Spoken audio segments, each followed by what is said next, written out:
Donc, je vais commencer par me présenter. Donc, en quelques mots, je m'appelle donc Constance Ramani. Je suis coach. J'ai deux casquettes, coach et formatrice. J'interviens en entreprise essentiellement sur différentes thématiques, aussi bien en collectif qu'en individuel.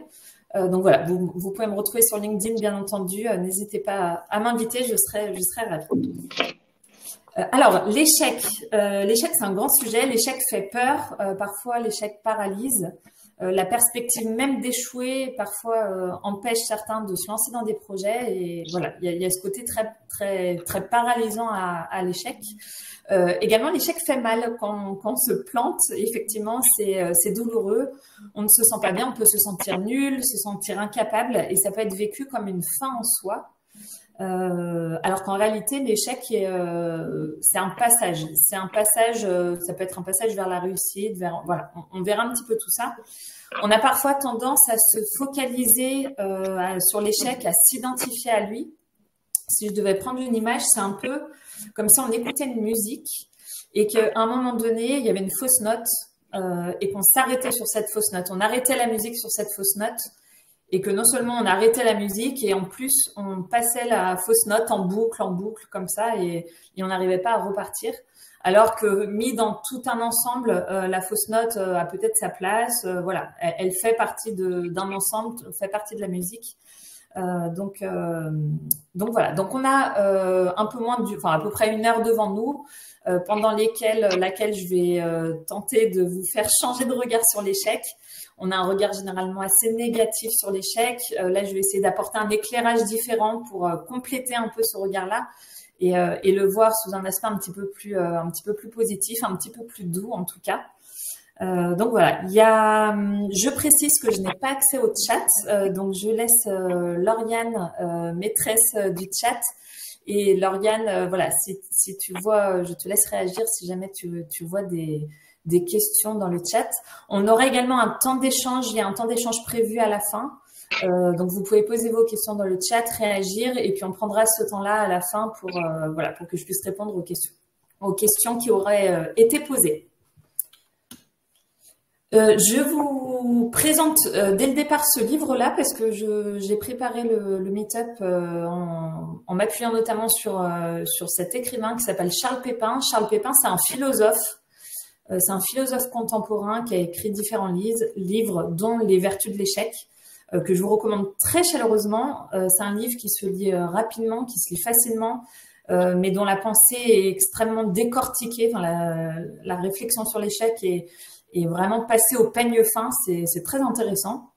Et puis, ça permet de changer de regard sur l'échec. Et Charles Pépin, pour information, pour les Parisiens, il intervient tous les lundis soirs au MK2 sur différents sujets, plus philosophiques.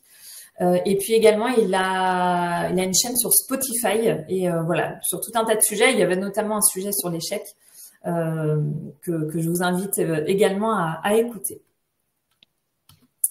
Alors, je vous propose, avant de changer de regard sur l'échec, je me dis que ça peut être intéressant de changer de regard sur le succès. Pourquoi? Parce que on a tendance à opposer échec et succès. Alors que généralement, les personnes qui ont beaucoup réussi ont aussi beaucoup échoué. Les deux vont finalement ensemble. Donc pour ça, alors pourquoi est-ce que déjà quand on réussit, on échoue beaucoup? Tout simplement parce qu'à partir du moment où on a un projet ambitieux, qu'on prend des décisions, on est amené à faire des choix, à avoir de l'audace, à oser.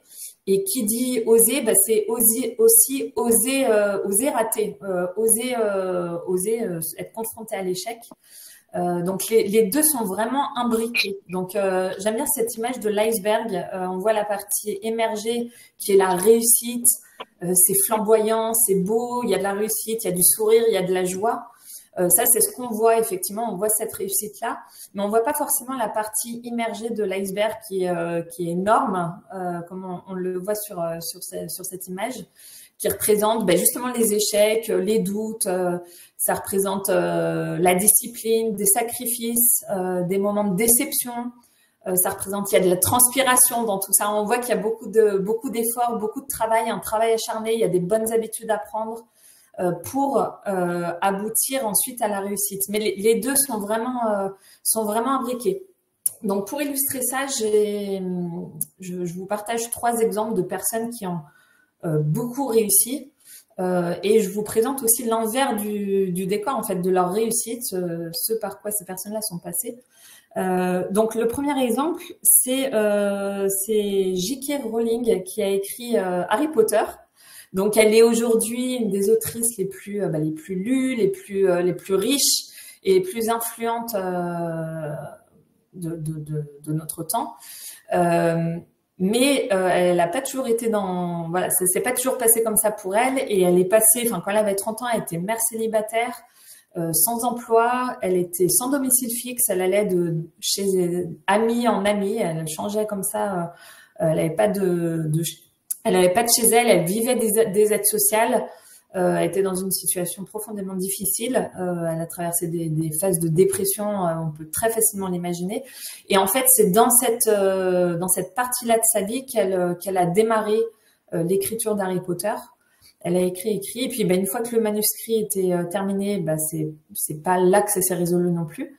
Elle a envoyé son manuscrit à un éditeur qui a refusé, un deuxième qui a refusé, un troisième qui a refusé. En tout, il y a 12 éditeurs qui ont refusé son manuscrit.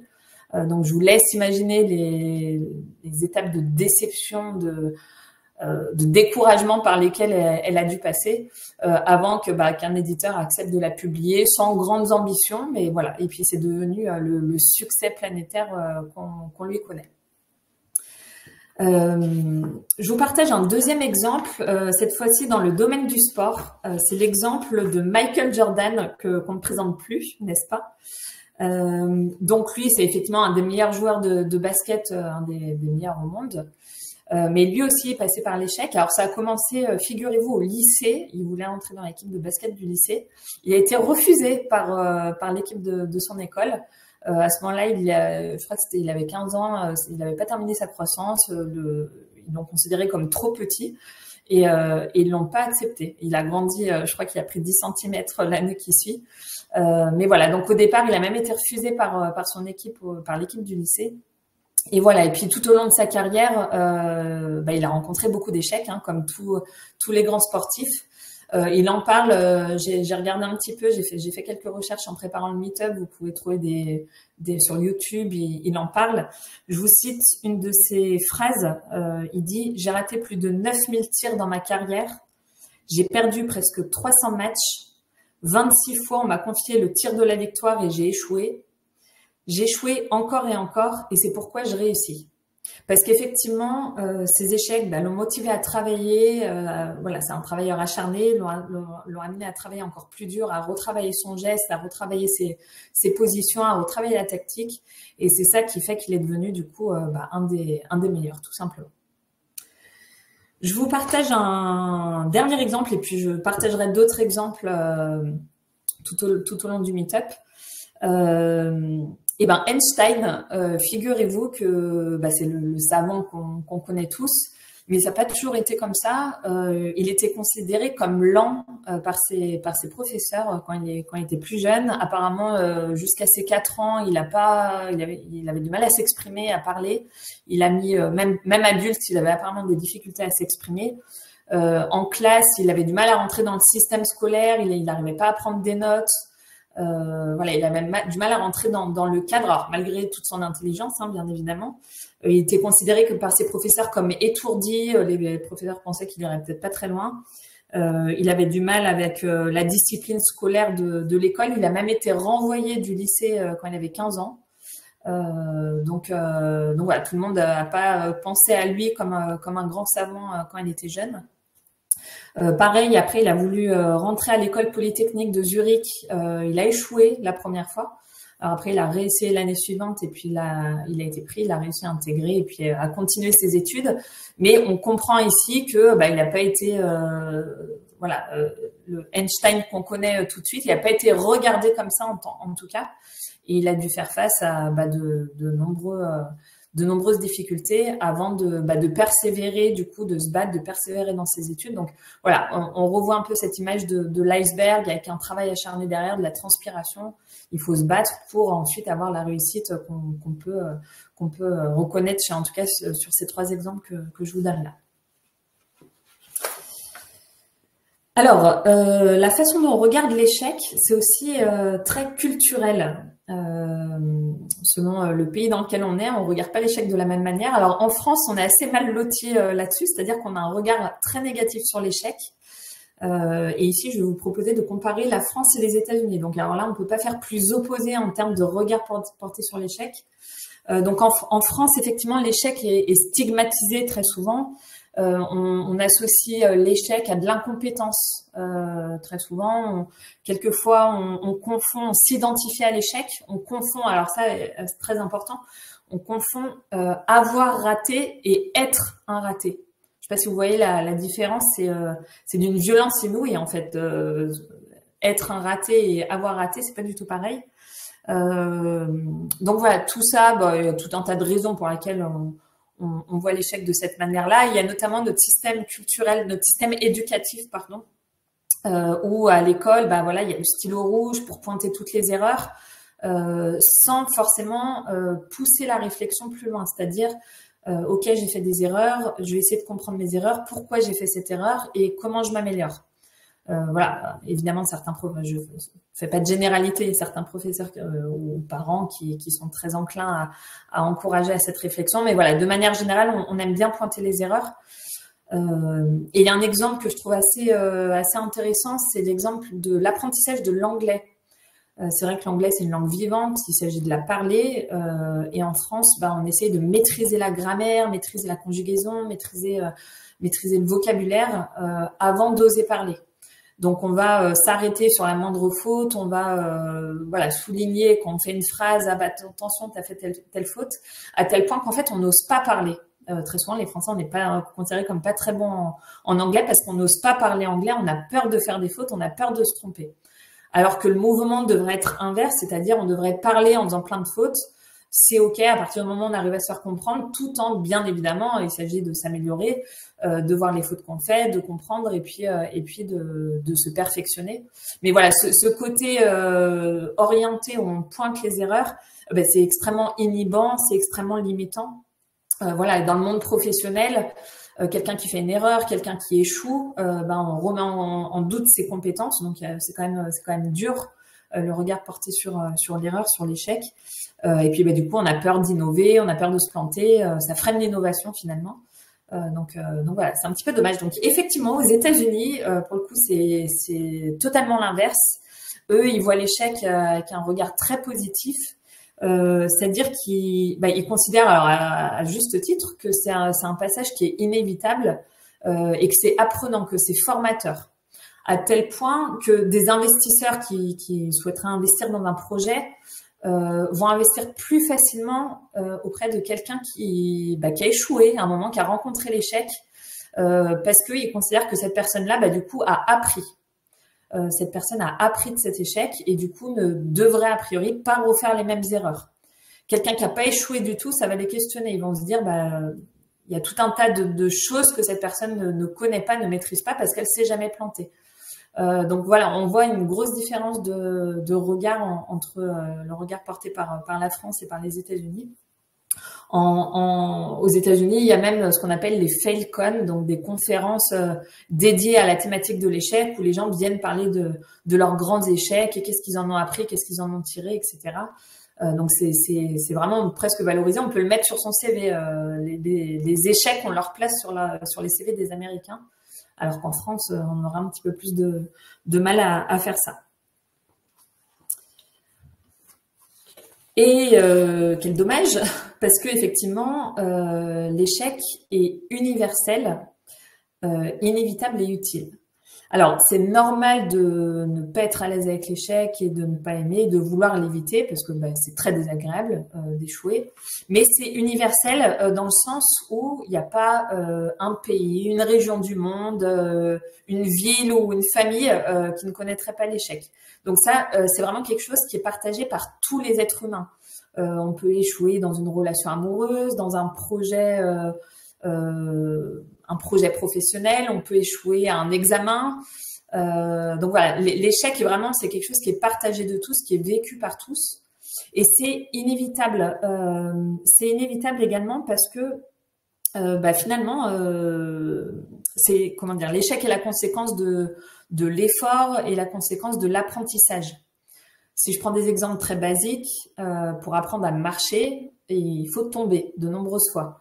Ça, on l'oublie maintenant qu'on marche sans se poser trop de questions la plupart du temps. Les enfants vont connaître cet échec et vont se planter, se prendre de grosses gamelles en tout cas avant de réussir à marcher.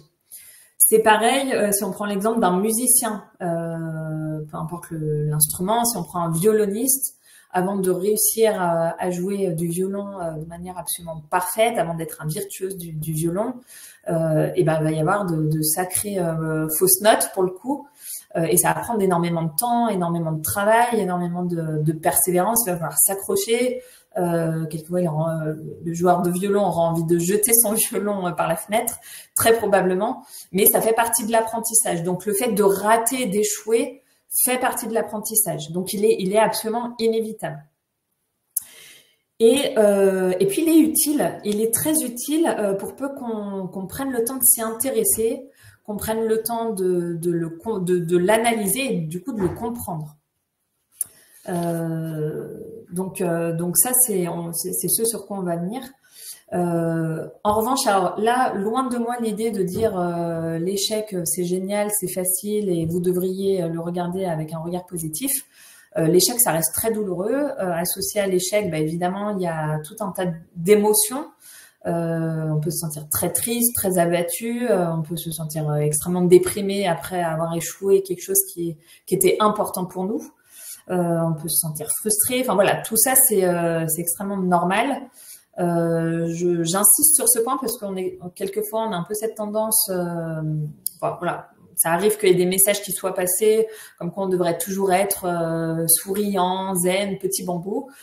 C'est pas le cas. La tristesse, la frustration, ça fait tout autant partie des émotions de l'être humain. Ça fait partie de la palette d'émotions qu'on est amené à vivre. Donc, il s'agit surtout pas de mettre un couvercle dessus parce que c'est même extrêmement dangereux. Je vous encourage à laisser de la place à ces émotions. Mais il s'agit effectivement de ne pas s'arrêter. Enfin, déjà de les considérer comme normales, ces émotions, les voir comme transitoires, comme temporaires, et de pouvoir les traverser en fait. Et à partir de là, de pouvoir effectivement ne pas s'arrêter dessus et de pouvoir construire derrière, de pouvoir comprendre et puis avancer.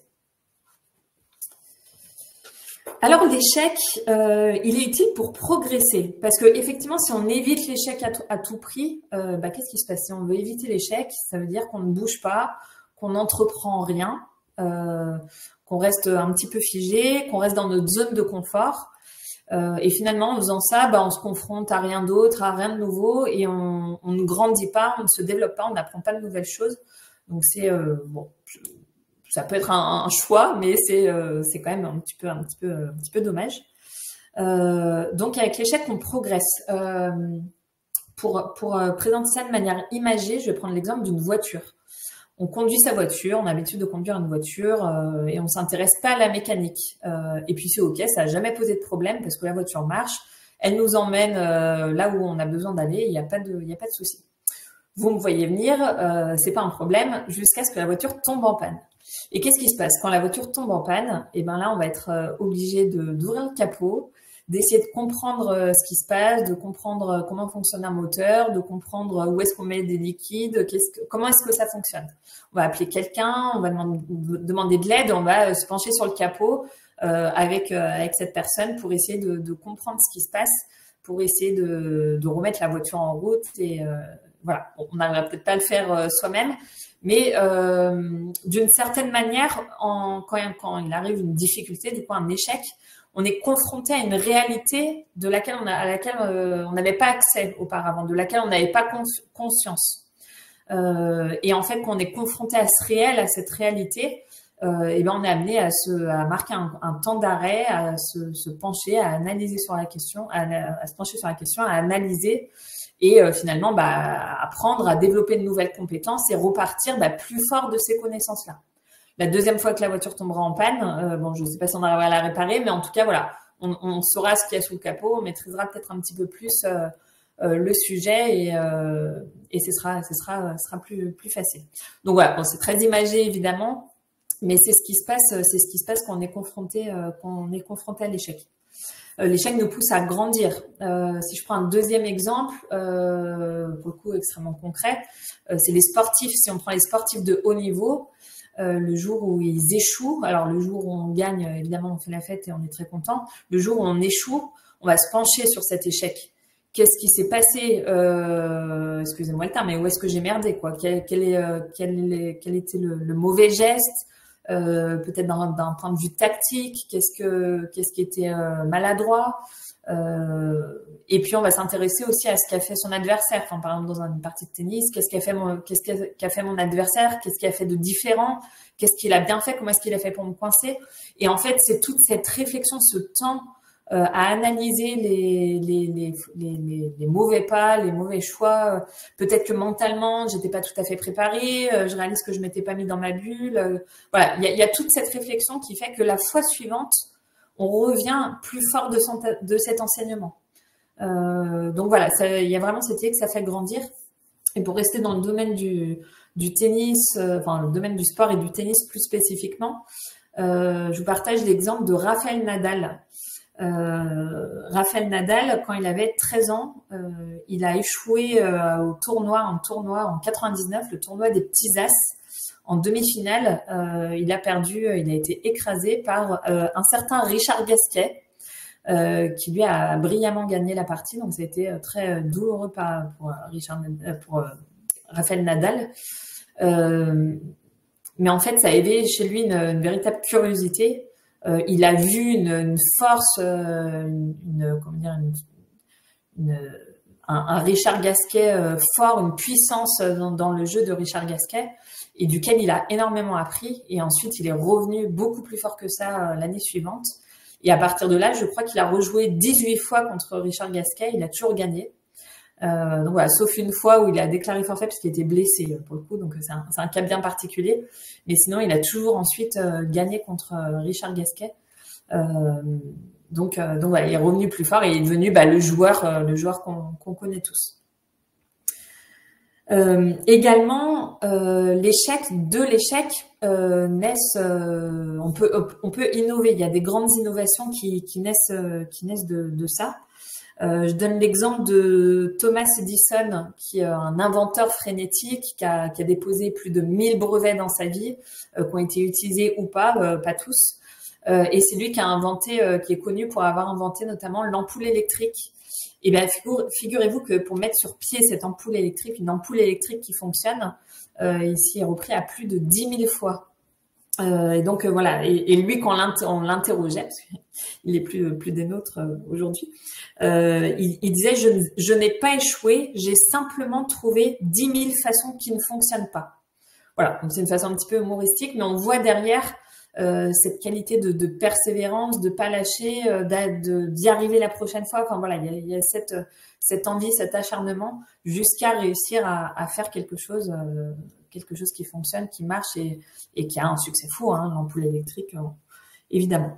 Et puis, si on doit donner d'autres exemples de produits qui sont nés d'échecs et d'ajustements progressifs, on peut prendre les voitures, les avions, les ordinateurs, les vaccins. Enfin voilà, c'est une suite d'erreurs et d'ajustements qui permet ensuite d'arriver à un produit fini qui fonctionne et puis qui ne cesse d'ailleurs de s'améliorer. L'échec également quelquefois peut être là pour nous faire bifurquer. Donc il y a cette idée que quelquefois il faut s'améliorer, retravailler son geste, retravailler, pour comprendre, etc. pour repartir plus fort et avancer. D'autres fois, l'échec est là pour nous montrer qu'on va dans le mauvais sens aussi et nous amène à changer de voie, nous amène à bifurquer. Il peut révéler ce qui est important pour nous en fait, d'une certaine manière. Donc ça, je vais donner des exemples qui seront pour le coup plus parlants.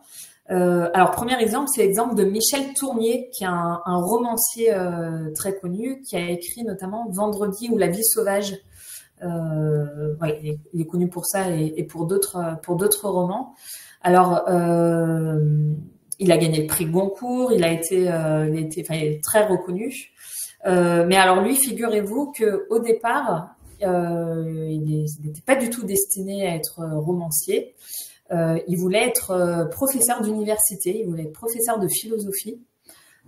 Et donc, il a passé l'agrégat de philosophie une fois, deux fois, trois fois. Il l'a passé 5 fois. Il a échoué à chaque fois, à tel point qu'il n'avait plus le droit de passer l'examen. Et il n'a pas pu faire, du coup, pas aller vers ce à quoi il se destinait à ce moment-là, c'est d'être prof d'université. Donc voilà. Donc ensuite, il y a eu un temps d'errance un peu. Il a été de petits boulots.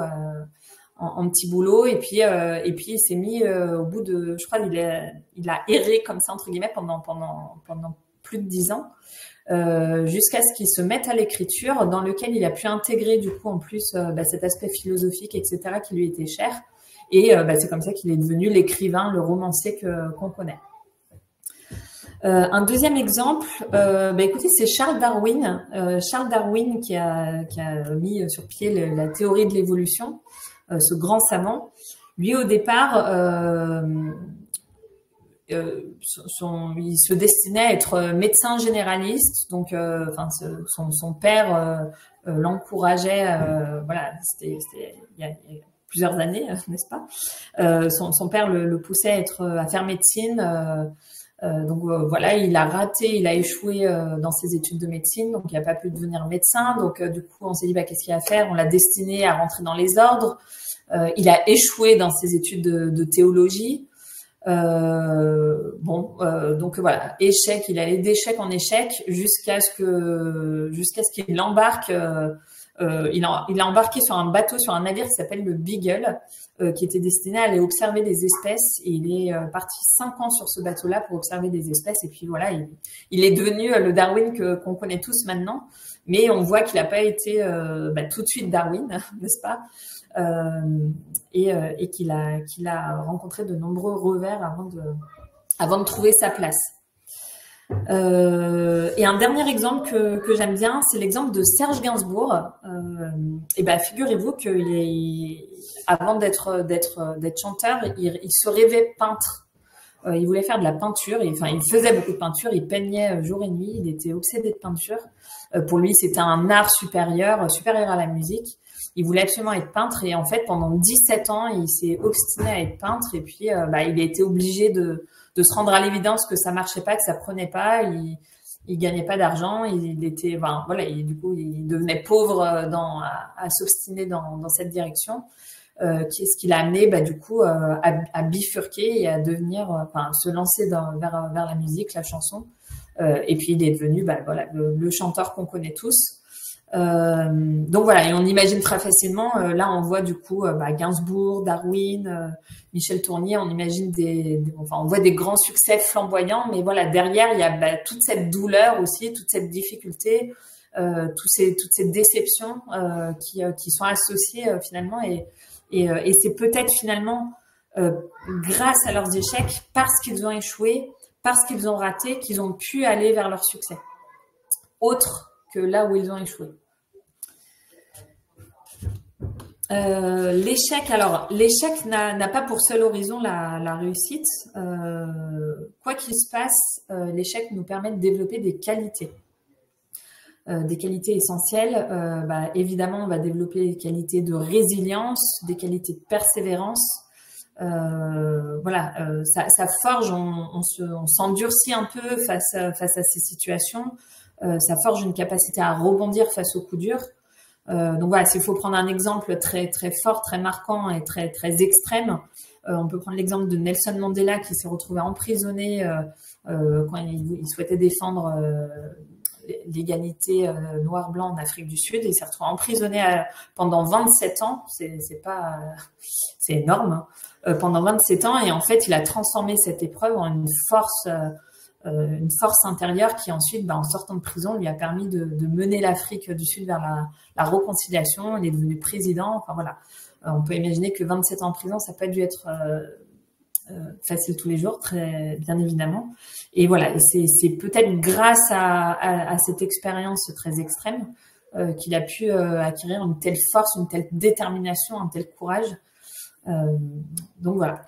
À travers l'échec aussi, on peut développer des qualités d'humilité. parce que tout simplement, quand on est confronté à l'échec, bah, on est confronté à ses propres limites, on est confronté à des difficultés, donc ça nous montre qu'on ne sait pas tout, qu'on n'est pas tout puissant, qu'on ne maîtrise pas tout. Donc voilà. Voilà, ça nous amène à être peut-être à être plus humain d'une certaine manière, à être peut-être plus juste ensuite dans les relations, la relation aux autres, à gagner en simplicité, en humilité. Une autre qualité qu'on peut développer face à l'échec, c'est la créativité. Parce qu'effectivement, on peut être amené à devoir trouver une nouvelle solution, à sortir des sentiers battus, à voir comment est-ce qu'on peut contourner un problème, comment un obstacle, comment est-ce qu'on peut s'y prendre. Et à travers des ratés, je vous partage ici 2 exemples de choses qui sont issues de gros ratés. La tarte tatin, par exemple, c'est une tarte complètement ratée qui du coup, finalement a beaucoup plu. Telle qu'elle a été faite, et c'est un dessert maintenant qui est très apprécié en tout cas, que j'aime beaucoup moi personnellement, avec une petite boule de glace, voyez-vous. Un autre exemple, c'est le post-it. Alors figurez-vous que le post-it, il a été inventé par un scientifique qui cherchait à créer un adhésif puissant. Alors là, autant dire qu'il était complètement à côté de la plaque. Et voilà, et du coup, il a fait cette colle qui se décolle et se recolle. Et puis, avec son collègue, s'est dit, ah tiens, c'est utile, ça me sert pour faire un marque-page ou écrire des petites idées. Et puis, ils ont eu, au bout d'un moment, pas tout de suite, mais ils ont eu l'idée d'un moment de commercialiser ce produit. Et voilà, c'est devenu un grand succès.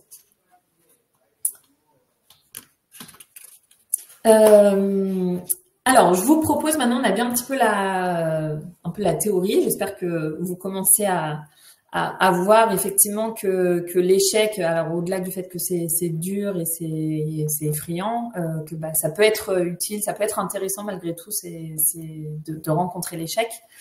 Donc, je vous propose 2 pistes de réflexion. Donc, bien évidemment, vous mènerez suite au meet-up quand vous prendrez un petit peu de temps pour vous. Je vous propose de penser à un échec marquant, quelque chose que vous avez vécu, qui vous a assez marqué, que ce soit personnel ou professionnel, et à vous questionner par rapport à cet échec. C'est qu'est-ce que j'ai appris finalement dans cette expérience, dans cette difficulté? Qu'est-ce que j'ai appris? Quelles compétences j'ai développées? Quelles qualités j'ai développées? Les compétences, les qualités que vous développez dans ces situations-là, c'est des choses ensuite qui vous appartiennent, hein, qu'on peut plus vous enlever. Et puis également, qu'est-ce que cet échec a permis? Quelquefois, on se retrouve confronté à un échec, ça marque un coup d'arrêt, on ne peut pas faire ce qu'on voulait comme on le voulait. Du coup, j'ai pris une autre voie, ou j'ai fait autre chose, ou ça a permis telle rencontre, ou voilà. Qu'est-ce que ça a permis? Donc, l'idée de cet exercice, c'est de compléter un peu le regard que vous avez sur cet événement et de le voir, voilà, avec une lumière beaucoup plus douce, finalement, beaucoup plus apaisée. Également, je vous propose un autre axe de réflexion pour les personnes qui auraient un projet et qui, par peur de l'échec, par peur d'échouer, auraient du mal à se lancer.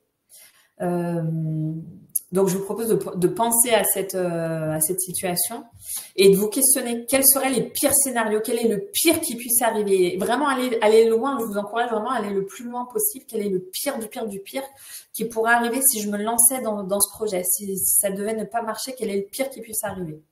Donc, poussez cette réflexion et puis après, posez-vous la question, ok, si je me retrouvais dans cette pire situation, qu'est-ce que je pourrais en faire en fait? Quels pourraient être les apprentissages possibles? Qu'est-ce que ça pourrait peut-être donner? Qu'est-ce que ça pourrait permettre? Voilà, généralement ça permet de dégrossir un petit peu le truc et de pouvoir éventuellement se lancer de manière un peu plus apaisée. Je vous propose également des outils pour s'apaiser en cas d'échec, hein, parce que comme je le disais, il n'est pas question de dire pas de tristesse, pas de douleur, etc. Non, absolument pas. C'est vraiment associé à l'échec, ces émotions. Donc, en revanche, il s'agit de les accepter, il faut leur laisser de la place d'une certaine manière. Il faut pouvoir les regarder, les accepter et pour mieux les traverser. Hein, encore une fois, c'est loin de moi l'idée de mettre un couvercle sur les émotions et de les nier et faire comme si elles n'avaient pas lieu d'être. Au contraire, je vous encourage à leur laisser de la place au sein d'un ensemble. Alors, il y a des exercices divers qui peuvent être faits pour faire ça. C'est imaginer, quand vous pensez à cette émotion, à cette douleur, si vous deviez la faire ressembler à un objet, voilà, vous imaginez l'objet, etc. Puis après, vous posez l'objet au sein d'un paysage. Donc, il a sa place dans le paysage, mais il est là parmi tout un tas d'autres choses. Donc, ça peut permettre de mettre un petit peu ces émotions, enfin, de leur laisser leur place, parce qu'elles ont leur place, mais voilà, au sein de tout un ensemble. Également, je parlais tout à l'heure de ne pas s'identifier à l'échec, qu'il y a une grande différence entre avoir raté et être un raté. Et ça joue quelquefois dans notre tête avec cette petite voix, vous savez, voilà, je suis nulle, j'y arriverai jamais, etc. Cette petite voix, on a tendance à croire que la petite voix c'est nous, et en fait, c'est nous qui la créons. Mais ce qui fait qu'on a la main, en fait, on a la main sur ce que dit cette petite voix. Donc, je vous invite à reprendre la main sur ce que dit cette petite voix, et notamment en vous questionnant. Si jamais je parlais à un ami, à mon meilleur ami qui était dans la même situation, qu'est-ce que je lui dirais? Et généralement, on dit tout autre chose. Hein. On ne dit pas, voilà, t'es un gros nul qui arrivera jamais, y a rien à faire de toi. Évidemment qu'on ne dira pas ça à un meilleur ami. On lui dira, écoute, c'est dur, c'est dramatique, mais je suis sûre que tu vas pouvoir en faire un truc, tu pourras y aller l'année prochaine, ou tu vas retenter, ou tu vas trouver autre chose. Voilà, on va avoir un discours beaucoup plus positif, beaucoup plus ouvert, beaucoup plus engageant. Donc, je vous encourage à vous questionner. Si un ami vivait ce que je vis, qu'est-ce que je lui dirais? Et du coup, voilà, changer un petit peu cette petite voix et arriver à vous parler de la même manière. C'est beaucoup plus doux. Et puis enfin, l'idée, alors prenez ce temps. Hein, un échec, c'est un peu un coup d'arrêt, donc il faut prendre ce temps de l'analyse, de comprendre, etc. Et de se remettre en action. L'idée, c'est de pas rester arrêté, enfin un peu comme cette musique. Je donnais l'exemple de la musique, on s'arrête sur une fausse note et on fait tourner la fausse note en boucle. Il s'agit à un moment de remettre la musique en marche et puis de continuer tout ça. Donc, on peut être quelquefois assez abattu dans une situation où on peut se sentir un peu cassé, un peu abîmé, avoir du mal à retrouver l'énergie. Donc là, je vous encourage vraiment à fonctionner par petits pas. Quel est le plus petit pas que je puisse faire pour continuer d'avancer, pour me remettre en route et voilà, avancer avec ça en tête, sans quelque chose de trop ambitieux qui serait compliqué, pour lequel vous n'auriez pas l'énergie. Donc, commencez par le plus petit pas possible. Donc voilà, on arrive au bout. Je vais vous présenter aussi après des citations. Mais pour conclure, donc l'échec en soi n'est pas déterminant, c'est ce qu'on en fait. Je pense que voilà, vous voyez ce que je veux dire maintenant. C'est vraiment ce qu'on en fait. Donc il s'agit ni de le nier, ni de s'identifier à lui, mais il faut le regarder avec une certaine curiosité pour pouvoir progresser, pour pouvoir bifurquer peut-être. Et pour de toute façon grandir, pour de toute façon en apprendre quelque chose. Donc c'est pas une fin, alors ça certainement pas. Faut plus le voir comme un point de départ finalement. Il y a un coup d'arrêt qui est donné à votre projet, à votre ambition. C'est ok. À partir de là, qu'est-ce que je comprends, qu'est-ce que j'en fais et comment j'avance. Donc faut le voir vraiment comme un point de départ. Je vous propose 3 citations inspirantes. Une première de Churchill, qui dit « Le succès, c'est d'aller d'échec en échec sans perdre son enthousiasme ». Je trouve ça assez sympa. Une deuxième de Henry Ford, pour qui l'échec est la possibilité de recommencer en étant plus intelligent. Et une troisième citation de Nelson Mandela, qui dit « Je ne perds jamais, soit je gagne, soit j'apprends ».